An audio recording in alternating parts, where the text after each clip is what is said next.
everyone, welcome back to Anna Nail School English channel. So in today's video I'm going to show you how to do acrylic extensions using paper forms. So this is my client's nails. She's a first timer and she also have like a little bit of nail biting problem. So this extension is for her school function. So before I start, please don't forget to subscribe to my channel and also don't forget to like this video. Okay, so now let's begin with the process. So the step number 1 to do any extension is doing dry manicure. So here I am using an orange wood stick to gently push back the cuticle. So as I said, this is a first timer, so her cuticles were kind of stuck to the nail plate, and you have to be really gentle when you are working with a like newbie client. Okay, even for some experienced clients, if they are coming after like a big break or something, then still you will have like kind of sticky cuticles. So be very gentle when you are pushing it back. After pushing back the cuticle, I changed to my electric file and I'm using a flame bit here. So this machine I'm using is an electric file with 35,000 rpm speed. So right now my machine is running at a 18,000 rpm and I'm using a reverse mode here. Whenever I'm going from left to right, I use a reverse mode, and whenever I go from right to left, then I use a forward mode. And the speed, if you're a beginner, then please don't start with straight 18,000 rpm. You can start from 6-7 and then eventually increase it. Okay, if you're not professionally trained to do electric file manicure on the natural nails, I recommend you start with removing the products. If you haven't watched my previous video, I have explained how to use your bit to kind of remove your product. Okay, how carefully, which angle you have to hold the bit and everything I have covered in detail. So if you haven't watched that, please go ahead and watch it and learn to remove the product first, and then maybe you can start practicing dry manicure using e-file on your natural nails. Okay, so what type of bit you are using, how much speed you are using, what is your angle while you are using the electric file, everything contributes to the safety of your natural nail. Okay, so be very careful. It's fast, efficient, it's the best friend of a nail tech, but at the same time, if you don't know how to use it, then it is the worst enemy you can have. Okay, so now that I have kind of cleaned up the cuticle area, I picked up my cuticle nipper and I'm gently trimming off whatever dry skin she has around the epinecium area. So when you are trimming the cuticle, just be very careful. You have to have like a really sharp blade here, and don't just go like in one go from one side to other side. Just make small cuts and then eventually move on to the other side and trim it. Okay, be very careful. And after that, I have switched to a hand file just to buff off the surface shine of the nail. This is very important because if you have like a really shiny nail bed, your extension is not gonna last. You have to make sure that you have a matte surface. Okay, at the same time, when you're filing it, you have to make sure you are not over filing. Okay, just gently remove the surface shine. After that, I have used alcohol wipe to clean the dust from the nail plate, and this is how my nails looks like after the dry manicure, and this is now ready for product application. Next, I am going to apply the paper forms because as you can see, the nail bed is really tiny and we wanted to do like small almond nails. As I said, this is a first timer, so obviously I'm not going to go with like extra large nails because the person needs to have like kind of a little experience in handling, otherwise they'll end up hurting themselves. Okay, so here I'm using a paper form. I'm using a small kind of paper form. First I removed the sticker from the back side, and I then put the form onto the client's nails, and then I marked the corners, the growth point of her nails, and I just did like a slight marking over there, and then using my scissor I'm going to do like a deep cut over here.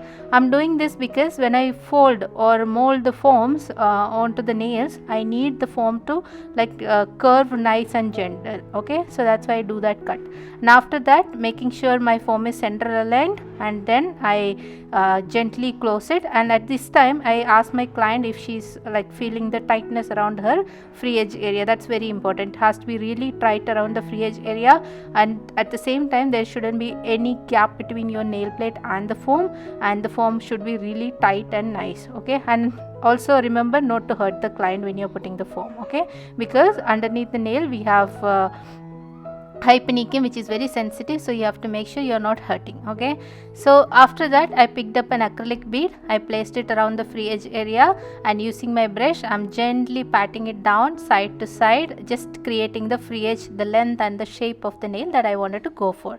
This is very important, take your time. So I did not fast forward this video here, so that you can see how much time I'm taking. When you are working with a small medium length nails, just make sure the acrylic bead that you are taking, it's a little like on the dry side. Okay, it's not super dry, but a little tighter beads. Okay, so that you can work and you can control the bead better. Okay, so after that I picked up a second bead, and then I placed it right behind the first one, and then nicely blended it to the first one. And in case if you don't have enough thickness on the first bead, you can use the second bead to build up the thickness of the free edge as well. Okay, so if you want, you can for example, if you are building a longer nail and then you want to build up thickness, you can always take one more bead and place it on top of it, and then you can build up the thickness, and then you can take your second, third bead to build the rest of the architecture. Okay, it's totally fine, it's totally up to you. I normally prefer to go with a 3 bead or a 2 bead application technique. I rarely use 1 bead application techniques. If you are going for 1 bead, especially for longer nails, you have to make sure you are using like a 12 or 14 number brush. Okay, so that you have like a really big bead. So here I am using a number 8 brush. I got this brush from Temu. This is a brand new one, and I love working with this. If you want to see which one this is, you can check out my Temu unboxing video on my channel, so it's there. So now let's see one more application here. Again, similarly, I picked up the bead, and as you can see, I placed it over the free edge area, covering a little bit of natural nail also, and I'm tucking in the product just to make sure that my corner is connected. This is very important. Whenever you're using a paper foam, this is where the nail is going to break if you don't know how to properly apply the product on this. Okay, and second, you shouldn't have any gap underneath the nail bed also. Okay, so just gently pat down, create a rough shape here, and then I'm going to use the second bead. So the powder I'm using is Glam and Glitz. Monomer is from Mia Secret. Normally I don't mix the brands, but unfortunately I couldn't get Glam and Glitz monomer because of shipping issues, so I had to but Mia Secret and Glam and Glitz is one of the tested combinations, so I used them together. Okay, so finally I'm going to apply the cuticle bead. Pick up a medium size bead, place it a little far from the cuticle, use your brush to nicely slide it to the corners of your nails, and then once you have it, just blend it towards the second bead or the rest of the area.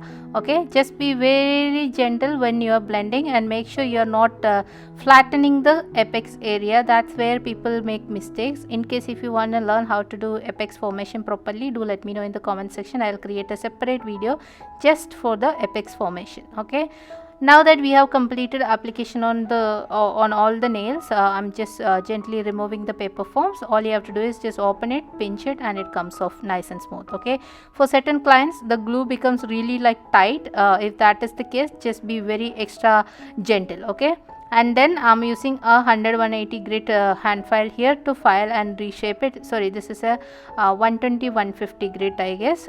So on the extension it's fine, but generally I use a 100-180 grit, and if I want to like remove products in bulk, then I use the 100 side, or if my application is really nice and smooth, then I use like the 180 side. After filing shaping, I also use my buffer to kind of buff and smoothen it out, and this is how the nails looks like after filing, shaping and buffing. They are like really cute and it looked really nice on our nails. After this, we did apply some gel polish and added some designs, and this is the final look. If you like it, please do let me know in the comment section. And with that, this video is ending here, and I'll see you soon on my next video. Until then, take care. Thank you for watching. Bye bye.